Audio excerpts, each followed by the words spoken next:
Good morning, Shem stars. In previous video, we discussed about blood groups in chapter 18, body fluids and circulation. In this presentation, we will talk about coagulation of blood and tissue fluid, that is lymph. Blood coagulation is a mechanism to prevent excessive loss of blood from the body. It is a process in which blood loses its fluidity and becomes a jelly like mass in a few minutes after it is shed. A clot of blood, mainly of a network of threads called fibrins, in which dead and damaged formed elements of blood are trapped. Fibrins are formed by conversion of inactive fibrinogens in the plasma by the enzyme thrombin. It means fibrins are present in blood in inactive form. Thrombins in turn are formed from the another inactive substance present in the plasma called prothrombin.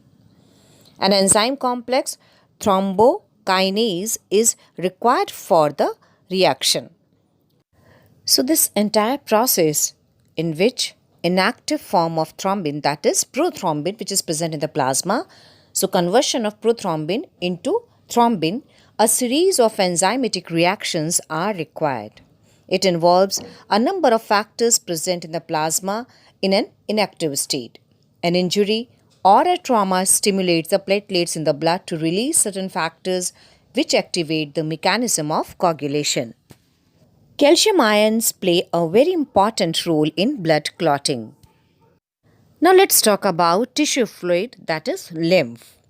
As the blood passes through the capillaries in tissues, some water along with many small water-soluble substances move out into the spaces between the cells of tissues, leaving the larger proteins and most of the formed elements in the blood vessels. This fluid released out is called the interstitial fluid or tissue fluid. It has the same mineral distribution as that in plasma. Exchange of nutrients, gases, etc. between the blood and the cells always occur through this fluid. An elaborate network of vessels called the lymphatic system collects this fluid and drains it back to the major veins. The fluid present in the lymphatic system is called the lymph. Lymph is a colorless fluid containing specialized lymphocytes which are responsible for the immune responses of the body. It is an important medium for transporting nutrients and hormones.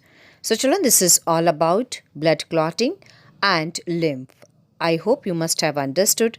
In the next presentation, we will talk about circulatory pathways. Thank you, Shem Stars. That's all for today. You can drop your queries on Google Classroom. Take care.